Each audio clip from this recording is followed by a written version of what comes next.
जय गुरुदेव, जय श्री कृष्ण। विद्यार्थी मित्रों, मारू नाम है मनीष कासुंद्रा अने तमे जोई रह्या छो मारी यूट्यूब चेनल। विद्यार्थी मित्रों, आजे आपणे पाठ 7 भागीदारी पेढ़ीना विसर्जन चेप्टर में आपणे जे वात करी थी कि 3 मार्क्सवाळा 2 एटले के 3 मार्क्सवाळा 2 एटले के अगाउना लेक्चर में आपणे जे प्रश्नों जोया था ए प्रश्नों आवी शके एक, अथवा आजे जोवाना छे विसर्जन अंगेनी आमनोंध। आपणे जे थियरी भणता था त्यारे आपणे जोयुं हतुं अने समज्या था कि विसर्जन एटले शुं, तो कि आपणी पासे जेटली पण मिलकत छे बधी मिलकत वेची देवी, देवू होय चूकवी देवू, अने पछी जो रूपिया वधे तो ई नफो कहेवाय, भागीदार ने वहेंची देवाय, अने जो रूपिया घटे तो खोट कहेवाय, भागीदार ने कहेवुं पड़े कि लई आवजो एम। तो हवे विसर्जन वखते आपणे कई कई आमनोंध करवी जोईए एनुं आपणे एक लिस्ट बनावी लईए। पहेलुं मिलकतों। आपणी पासे दृश्य मिलकतों होय, अदृश्य मिलकतों होय, आ बधा ज मिलकतना खाता बंध करवाना। हवे आपणे पेढ़ीनुं विसर्जन करवुं छे। विसर्जन जे व्यक्ति करे छे ई एक चोपड़ो अलगथी राखशे। आ मिलकतों बधी जे पेढ़ीना चोपड़ामां छे ई बधी बंध थशे, एक अलगथी चोपड़ामां राखवामां आवशे, जे चोपड़ानुं नाम हशे माल मिलकत निकाल खातुं। पेलुं आ बधी मिलकतों माल मिलकत निकाल खाते लई जाशुं अने पछी व्यक्ति अहींयाथी वेचशे, तो एक मिलकतनी आम नोंध आवशे। बीजुं लेणुं। आपणे घणी व्यक्तिओ, घणी पेढ़ीओ, घणी कंपनीओ पासेथी रूपिया लेवाना होय तो ए लेणुं कहेवाय। बीजुं ई जेनुं जेनुं जेटलुं लेणुं छे ई लेणाना रूपिया उघरावशुं।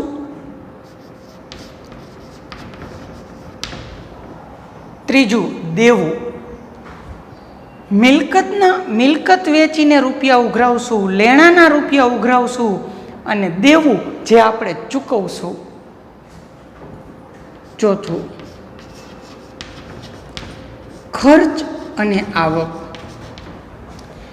जे व्यक्ति विसर्जन करतो हशे एने कांईक खर्च थशे तो खर्चनी आम नोंध थशे, अमुक आवको थशे मिलकत अने लेणा सिवायनी तो खर्चनी आवक, खर्च थशे, आवक थशे। त्यार पछी आपणे चौथुं चेप्टर पुनर्गठन में जोयुं हतुं ए मुजब एकत्रित नफो ओब्लिक खोट ओब्लिक जोगवाई। आपणी पासे जो अलगथी नफो पड्यो होय तो ई वापरी लेवानो, रूपिया उपयोग में लई लेवाना। खोट होय तो ई चूकवी देवानी अने जोगवाईना रूपिया पड्या होय तो एनो उपयोग करी नाखवानो। तो मतलब जेटला जेटला रूपिया आववाना होय अहींया लई लेवाना, चूकववाना होय चूकवी देवाना। हवे जो रूपिया पड्या रहीए तो एने बोलाय पेढ़ीनो नफो ओब्लिक खोट। नफो होय तो भागीदारोने आपशुं, खोट जाय तो भागीदारो पासेथी रूपिया उघरावशुं। तो आ रीतना आपणे आ चेप्टरमांथी मिलकतो होय तो एनी आम नोंध, लेणुं होय तो ए, देवुं होय तो ए, खर्च आवक, एकत्रित नफो खोट जोगवाई के पेढ़ीनो नफो खोट, आ बधी ज आम नोंध आपणे एक पछी एक हवे आपणे जोता जाशुं। परंतु पेलुं तो ए खबर पड़ती होवी जोईए कि आ वस्तु आपी एने मिलकत कहेवाय के लेणुं कहेवाय के देवुं कहेवाय, एकत्रित नफो कहेवाय, एकत्रित खोट कहेवाय के एकत्रित जोगवाई कहेवाय। આ વસ્તુ મહત્વની છે અને એ વસ્તુની આપણને ખબર પડશે કાં તો વાર્ષિક હિસાબ ચેપ્ટરની એન્ટ્રી પાકી કરી હોય તો, અથવા 11મા ધોરણમાં કાચું સરવૈયું ચેપ્ટર પાકું કર્યું હોય તો. અને આજે આપણે જે આમનોંધ જોવા જાશું એ આમનોંધ એટલી બધી મહત્વની છે કે જો તમને આની આમનોંધ આવડશે તો જ તમને દાખલા નંબર 5 અને 6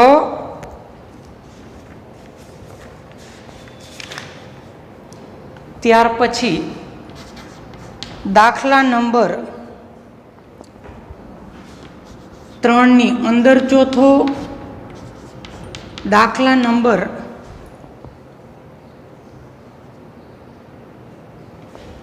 4 ની અંદર 7મો. જો તમે આમનોંધ ખરેખર પાકી કરશો, સમજશો, તો દાખલા નંબર 5 અને 6 આમનોંધનો દાખલો છે તો જ આવડશે. દાખલા નંબર 3 આખો પ્રશ્નનો છે, થિયરીનો છે, 3 માર્કની, પણ એની અંદર ચોથો દાખલો તો કે આની આમનોંધનો છે. અને દાખલા નંબર 4 એની અંદર 7મો તો કે આમનોંધનો છે. તો આ આમનોંધના દાખલા ગણવા માટે સૌ પ્રથમ તમારે આ આમનોંધ સમજવી પડશે, આમનોંધ પાકી કરવી જ પડશે. તમને એમ થાય કે આમનોંધના આપણે દાખલા થઈ જાય પછી આમનોંધ પાકી કરશું તો નહીં ચાલે. પહેલાં તમારે આમનોંધ પાકી કરવી જોશે તો જ આ દાખલા થશે, નહીંતર આ દાખલા થવાના નથી.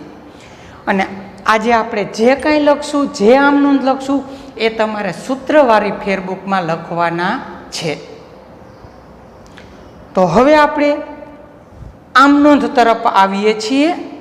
સૌ પ્રથમ આપણે પરચુરણ મિલકતો વિશે સમજીએ. કોઈ પણ મિલકત હોય, દ્રશ્ય મિલકત હોય કે અદ્રશ્ય મિલકત હોય, કોઈ પણ મિલકત હોય, મિલકતની બાકી હંમેશા કેવી હોય? ઉધાર. સૌ પ્રથમ આ મિલકતને આપણી પેઢીમાં જે ઉધાર બાજુ હોય એ બંધ કરીને માલ મિલકત નિકાલ ખાતે લઈ જવાની. કારણ કે જે વ્યક્તિ આખી પ્રોસેસ કરે છે વિસર્જન અંગેની, એ એક અલગ ચોપડો રાખતો હશે, એ ચોપડામાં લઈ જવાનું. કેમ કે વિસર્જન એટલે આ પેઢી કરવી છે બંધ. પેઢીના ચોપડામાં એક પણ વિગત રહેવી જોઈએ નહીં, એટલે બંધ કરીને લઈ જશે માલ મિલકત નિકાલ ખાતે. અને 11મા ધોરણમાં આપણે શીખ્યા છીએ કોઈ પણ ખાતું બંધ કરી એટલે ઉધાર બાકી હોય જમા થઈ જાય, જમા બાકી હોય ઉધાર થઈ જાય. તો મિલકતની બાકી ઉધાર હોય તો મિલકતનું ખાતું બંધ કરવું છે તો ઉધાર બાકી હોય શું થઈ જાય? જમા. તો મિલકત જમા થઈ જશે, લઈ ક્યાં જાવી છે? તો કે માલ મિલકત નિકાલ ખાતે, તો એ ઉધાર થઈ જશે. તો પહેલી આમનોંધ કરવાની, ખાતું બંધ કરવાની. માલ મિલકત નિકાલ ખાતે ઉધાર તે પરચુરણ મિલકતો ખાતે. અહીંયા જેટલી મિલકતનું નામ આપ્યું હોય ને મિલકત લખવાની, પરચુરણ મિલકતો નહીં લખવાનું. જમીન મકાન ખાતે, ફર્નિચર ખાતે આવી રીતનું લખવાનું. તો હંમેશા પહેલી આમનોંધ શું કરવાની? તો કે પરચુરણ મિલકતનું ખાતું બંધ કરવાનું. આ આમનોંધ કરો ત્યારે હંમેશા ચોપડે કિંમત ધ્યાનમાં લેવાની, બધી જ મિલકતની. કેવી કિંમત ધ્યાનમાં લેવાની? ચોપડે કિંમત. પેલું કામ કર્યું, મિલકતના ખાતા બંધ કર્યા ને ક્યાં લઈ ગયા? માલ મિલકત નિકાલ ખાતે. હવે બીજી આમનોંધ. હવે આ માલ મિલકત નિકાલ ખાતેથી આ પરચુરણ મિલકતો બધી વેચી દેશું એટલે બીજી આમનોંધ. હવે બીજી આમનોંધ જોજો કેમ કરવાની. પહેલી આમનોંધમાં માલ મિલકત નિકાલ ખાતે ઉધાર થયું, તો બીજી આમનોંધમાં માલ મિલકત નિકાલ ખાતે ફરજિયાત જમા. પહેલી આમનોંધમાં ઉધાર તો બીજીમાં જમા, પહેલીમાં જમા તો બીજીમાં ઉધાર. તો માલ મિલકત નિકાલ જમા થશે. તો ઉધાર રોકડ ઓબ્લિક બેંક ખાતે ઉધાર ભાગીદારના મૂડી ઓબ્લિક ચાલુ ખાતે ઉધાર તે માલ મિલકત નિકાલ ખાતે ઉપજ કિંમત. રોકડ બેંક ખાતે ઉધાર ભાગીદારના મૂડી ચાલુ ખાતે ઉધાર તે માલ મિલકત નિકાલ ખાતે. પહેલી આમ નોંધમાં માલ મિલકત નિકાલ ઉધાર કર્યું હતું, તો બીજી આમ નોંધમાં જમા. હવે ઉધાર બાજુ કંઈ નહીં આવે. જો મિલકત આપણે વેચતા હશું ને રોકડા આવશે તો ખાલી રોકડ બેંક ખાતે ઉધાર આવશે. અને આ મિલકત કોઈ સસ્તા ભાવે ભાગીદાર લઈ જતો હશે તો ભાગીદારના મૂડી ચાલુ ખાતે ઉધાર આવશે. જેમ કે જો મિલકત વેચીને રોકડા આવે તો આમ નોંધ રોકડ બેંક ખાતે ઉધાર તે માલ મિલકત નિકાલ ખાતે જમા. અથવા આ મિલકત કોઈ ભાગીદાર લઈ જતો હશે તો આમ નોંધ ભાગીદારના મૂડી ચાલુ ખાતે ઉધાર તે માલ મિલકત નિકાલ ખાતે. રોકડા આવે તો રોકડ બેંક ઉધાર, ભાગીદાર લઈ જાય તો મૂડી ચાલુ ખાતે. પણ આ આમ નોંધમાં હંમેશા કિંમત કઈ રાખવાની? ઉપજ કિંમત. આ આમ નોંધમાં તો કે ચોપડે કિંમત અને આ આમ નોંધમાં ઉપજ કિંમત. હવે નોંધ, આપણી પાસે બે પ્રકારની મિલકત છે, દ્રશ્ય મિલકત, અદ્રશ્ય મિલકત. અદ્રશ્ય મિલકતની ઉપજ અંગે કોઈ સૂચના ન હોય તો કશું જ ઉપજતું નથી.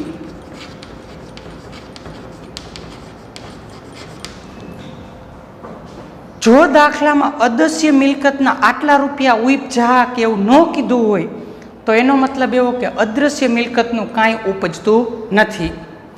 અને ઉપજતું નથી તો બીજી આમનો આ ઉપજની કરવાની થાય નહીં.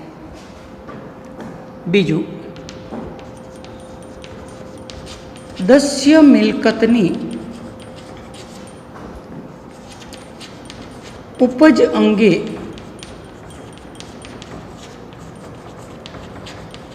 કોઈ સૂચના ન હોય તો પણ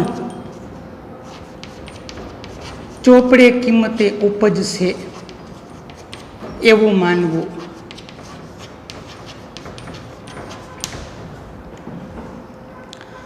દ્રશ્ય મિલકતની ઉપજ અંગે કોઈ સૂચના ન હોય તો ચોપડે કિંમત ઉપજશે. મતલબ અહીંયા જે કિંમત આપી ને ચોપડે કિંમત, એટલી ને એટલી કિંમતની આમનું અહીંયા કરી નાખવાની, એવું કહેવા માગે છે. અને ત્યાર પછી રોકડ એક એવી વસ્તુ છે કે રોકડનું કોઈ દિવસ ખાતું બંધ કરવું નહીં અને રોકડના કોઈ દી રૂપિયા ઉપજે નહીં. રોકડ આપણી પાસે જ રહીએ, કાં આવે અથવા જાય. તો અહીંયા પરચુરણ મિલકતની એક ખાતું બંધ કરવાની અને બીજું ઉપજે એની આમનો આ નોંધ સાથે પૂર્ણ થાય છે. હવે બીજું, લેણું. હવે આપણે કોઈ પાસે રૂપિયા માગતા હોય તો એને લેણું કહેવાય. હવે પહેલાં તો લેણાની બાકી કેવી હોય? ઉધાર. આ લેણાનું ખાતું બંધ કરવાનું અને માલ મિલકત નિકાલ ખાતે લઈ જવાનું. તો લેણાની બાકી ઉધાર હોય, એ ખાતું બંધ કરી તો શું થાય? જમા. તો લેણા ખાતે જમા થાય, એ જ્યાં લઈ જવાનું હોય ક્યાં લઈ જશું? માલ મિલકત નિકાલ ખાતે ઉધાર થાય. તો લેણાનું ખાતું બંધ કરવાની આમ નોંધ માલ મિલકત નિકાલ ખાતે ઉધાર તે લેણા ખાતે જમા. કૌંસમાં ચોપડે કિંમત. લેણાની બાકી કેવી હોય? ઉધાર. એટલે લેણાનું ખાતું કર્યું બંધ એટલે કેવા થઈ ગયા? જમા. લેણા જમા થયા તો આ લેણું લઈ ક્યાં જવું છે? તો કે માલ મિલકત નિકાલ ખાતે ઉધાર. હવે આ બધું જ લેણું ક્યાં લઈ જશું? તો કે માલ મિલકત નિકાલ ખાતે. હવે બીજું, હવે આ લેણું જે છે ને બધા એના રૂપિયા આપણે ઉઘરાવશું એટલે રૂપિયા આવશે. તો પેલી આમનોંધમાં માલ મિલકત નિકાલ ખાતે શું કર્યું છે? ઉધાર. તો બીજી આમનોંધમાં ફરજિયાત જમા. તો બીજી આમનોંધ રોકડ બેંક ખાતે ઉધાર ભાગીદારના મૂડી ઓબ્લિક ચાલુ ખાતે ઉધાર તે માલ મિલકત નિકાલ ખાતે કૌંસમાં ઉપજ કિંમત.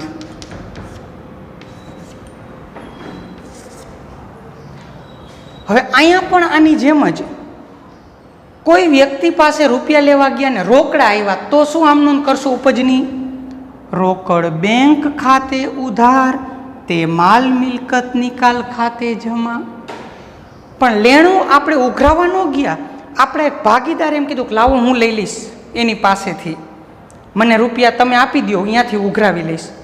તો આપણે એને રૂપિયા આપશું, એટલા આપણે એની પાસેથી રૂપિયા લેશું કે જા અત્યારે અમને આપી દો, પછી તમે એની પાસેથી લઈ લીજો. તો શું આમનું? ભાગીદારના મૂડી ચાલુ ખાતે ઉધાર તે માલ મિલકત નિકાલ ખાતે જમા. જાજી બધી આમનોંધ ન થાય એટલે આ આમનોંધ અત્યારે આપણે ભેગી કરી છે, નહીતર ડબલ આમનોંધ થશે. તો રોકડા આવે તો શું આમનોંધ? રોકડ બેંક ખાતે ઉધાર તે માલ મિલકત નિકાલ ખાતે. આ લેણું ઉઘરાવવાનું કોઈ ભાગીદાર સ્વીકારે તો શું આમનોંધ? ભાગીદારના મૂડી ચાલુ ખાતે ઉધાર તે માલ મિલકત નિકાલ. તો આ આમનોંધ. ખાતું બંધ કરો ત્યારે ચોપડે કિંમત, અને જ્યારે તમે રૂપિયા ઉઘરાવો અથવા કોઈ ભાગીદાર સ્વીકારે ત્યારે કઈ કિંમત? ઉપજ કિંમત. તો આ રીતના લેણાની આમનોંધ પૂર્ણ થાય છે. હવે ત્રીજી આમનોંધ કરશું દેવાની. એવી જ રીતના પહેલાં દેવાનું ખાતું કરશું બંધ. પહેલાં એ વિચારો, આપણે કોઈ દેવું હોય તો દેવાની બાકી કેવી હોય? જમા. દેવાની બાકી જમા હોય, એ જમા બાકીનું ખાતું બંધ કરી તો શું થાય? ઉધાર. તો પહેલી આમનોંધ જે તે દેવા ખાતે ઉધાર તે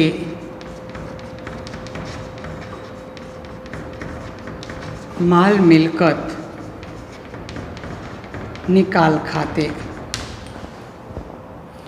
સૌ પ્રથમ દેવાનું ખાતું બંધ કરવાનું, એટલે દેવા ખાતે ઉધાર થશે અને ક્યાં લઈ જશું? તો કે માલ મિલકત નિકાલ ખાતે. અહીંયા કઈ કિંમત આવશે? ચોપડે કિંમત. હવે બીજું, હવે આ માલ મિલકત નિકાલ ખાતેથી આપણે દેવું ચૂકવશું, પણ પહેલી આમનોંધમાં માલ મિલકત નિકાલ ખાતે શું કર્યું છે? જમા. તો ચૂકવી ત્યારે શું થાય? માલ મિલકત નિકાલ ખાતે ઉધાર. માલ મિલકત નિકાલ ખાતે ઉધાર તે રોકડ બેંક ખાતે જમા તે ભાગીદારના મૂડી ઓબ્લિક ચાલુ ખાતે ઉપજ કિંમત.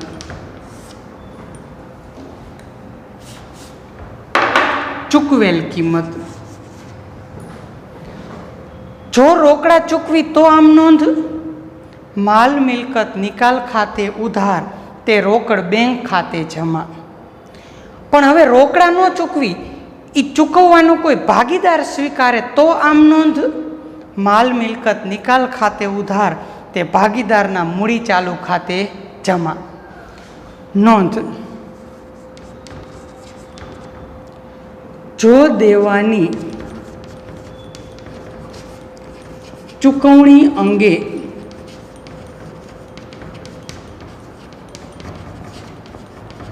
કોઈ સૂચના ન હોય તો પણ ચોપડે કિંમત ચૂકવવી જ પડે.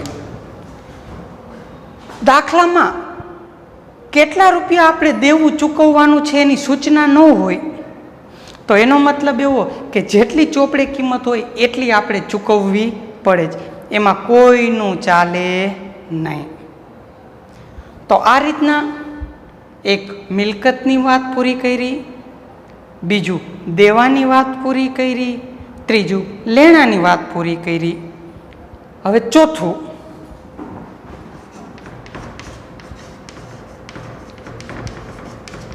વિસર્જન ખર્ચ.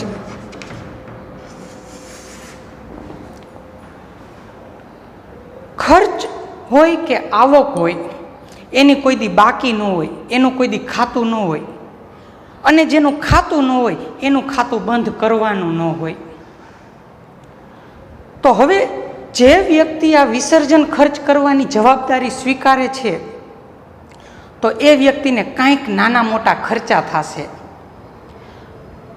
જો એ ખર્ચા થાય તો શું આમનો આપણે હવે એ લખીએ. પેલું માલ મિલકત નિકાલ ખાતે ઉધાર. અહીંયા તમારે ખાતું બંધ કરવાની આમનો નહીં આવે, કેમ કે ખર્ચ અને આવક એમાં કોઈ દી ખાતું બંધ થાય નહીં. ડાયરેક્ટ વિસર્જન ખર્ચ ચૂકવશું એટલે કે માલ મિલકત નિકાલ ખાતે ઉધાર તે રોકડ ઓબ્લિક બેંક ખાતે જમા તે ભાગીદારના મૂડી ઓબ્લિક ચાલુ ખાતે. જો આપણે વિસર્જન ખર્ચ રોકડેથી ચૂકવશું તો આમ નોંધ માલ મિલકત નિકાલ ખાતે ઉધાર તે રોકડ બેંક ખાતે જમા. અને જો આ વિસર્જન ખર્ચ આપણે રોકડેથી નહીં ચૂકવી, કોઈ ભાગીદારના મૂડી ખાતે રૂપિયા આપશું તો આમ નોંધ માલ મિલકત નિકાલ ખાતે ઉધાર તે ભાગીદારના મૂડી ચાલુ ખાતે જમા.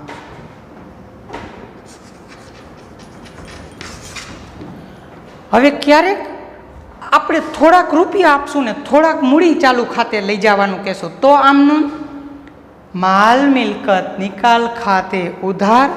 હવે જેટલા રોકડા આપશું એટલા તે રોકડ બેંક ખાતે જમા, અને જેટલા મૂડી ખાતે આપશું એટલા તે ભાગીદારના મૂડી ચાલુ ખાતે જમા. તો આ રીતના ખર્ચની આમ નોંધ થઈ. માલ મિલકત નિકાલ ખાતે ઉધાર તે રોકડ બેંક ખાતે જમા, અને ભાગીદાર ચૂકવે તો ભાગીદારના મૂડી ચાલુ ખાતે જમા. તો આ રીતના વિસર્જન ખર્ચની આમ નોંધ થઈ. હવે બીજું ઓર,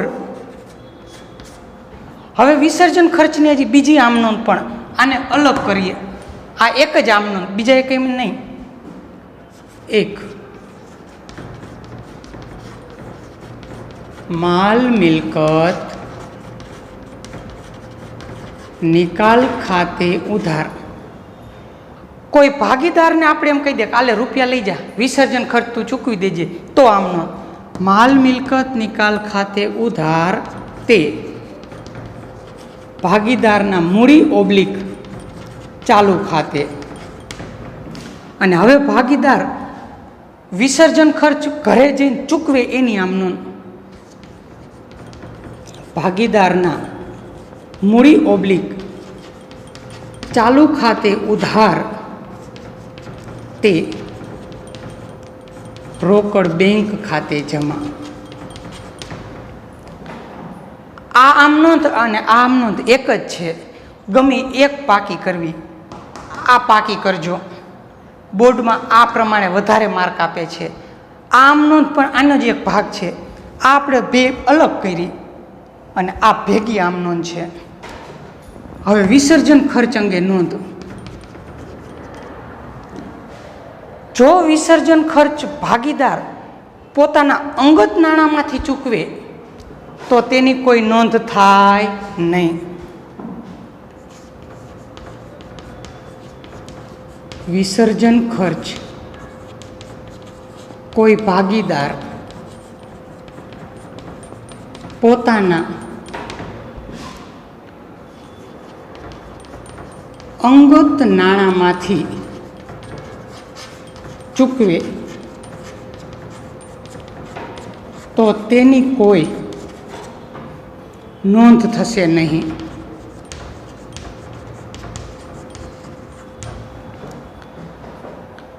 ભાગીદાર એમ કે રહેવા દો, મારા પેઢીમાં રૂપિયા નથી જોતા, હું એને મારી ઘરેથી ચૂકવી દઈશ, તો એની કોઈ નોંધ થશે નહીં. તો આ રીતના આપણે 4 આમ નોંધ કરી. હવે 5મી આમ નોંધ કરશું, એકત્રિત નફો, એકત્રિત ખોટ અને જોગવાઈ. તો અહીંયા 5મું એકત્રિત નફો, એકત્રિત ખોટ અને જોગવાઈની બાબત. આ એકત્રિત નફો અને ખોટ જે છે એ આપણે ચોથા ચેપ્ટરમાં વાત કરી હતી કે આ મોસ્ટ આઈએમપી છે. 5મું ચેપ્ટર પ્રવેશ એમાં કામ લાગશે, 6ઠું ચેપ્ટર નિવૃત્તિ એમાં કામ લાગશે, 7મું ચેપ્ટર વિસર્જન એમાં કામ લાગશે. હવે કોઈ પણ નફો હોય એ નફો ભાગીદારને દઈ એટલે ભાગીદારની મૂડી વધે એટલે મૂડી ચાલુ ખાતે જમા કર્યું. આ 4 નફા તમારે યાદ રાખવા જોશે, એમ નહીં કે આ નફો છે એમ. અને આ આમનો તમને ટેક્સ્ટ બુક પેજ ઉપર 279 પેજ ઉપર મળી જશે.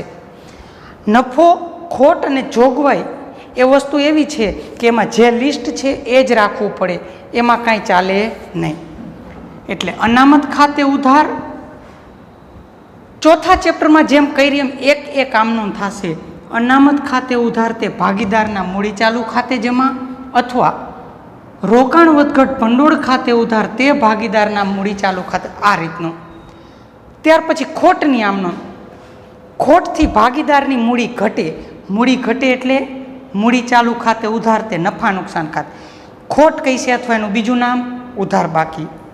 અને ત્યાર પછી જોગવાઈ, ઘાલખાત અનામત ખાતે ઉધાર, ઘસારા ફંડ ખાતે ઉધાર, દેવાદાર કે લેણી ઊંડી વટાવ અનામત ખાતે ઉધાર. તે આ બધી જોગવાઈ ક્યાં લઈ જવાની હોય? ખાતા બંધ કરીને માલ મિલકત નિકાલ ખાતે. તો આ રીતના એક સાથે 3 નફાની, ખોટની અને જોગવાઈની આમ નોંધ. અને હવે આપણે આમાં લખી છે 6 નંબર ઉપર આવક.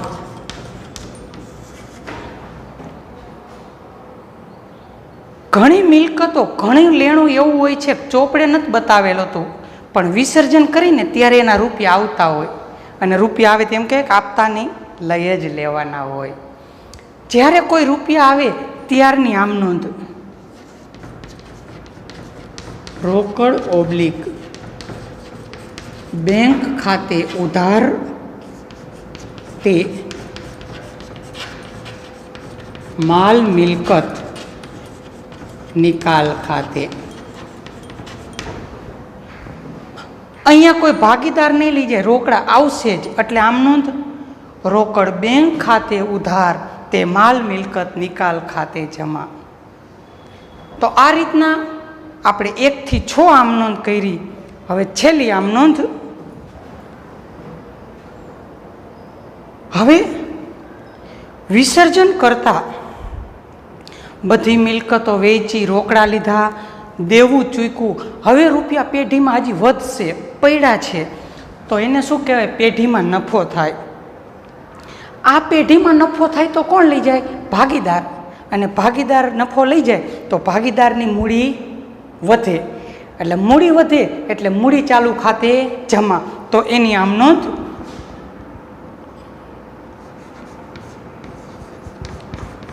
માલ મિલકત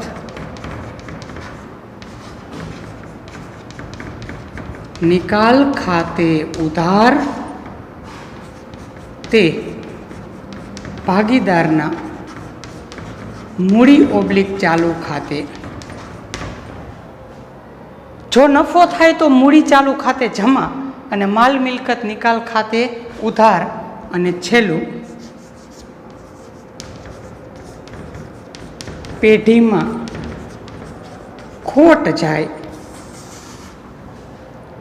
મતલબ મિલકત વેચી, દેવું ચૂક્યું, રૂપિયા ઘટ્યા તો ભાગીદારને કહેવું પડશે કે રૂપિયા લેતા આવો ઘરેથી, અને ઘરેથી રૂપિયા લઈ આવે તો ભાગીદારની મૂડી ઘટે. મૂડી ઘટે એટલે મૂડી ચાલુ ખાતે ઉધાર થાય. તો આમ નોંધ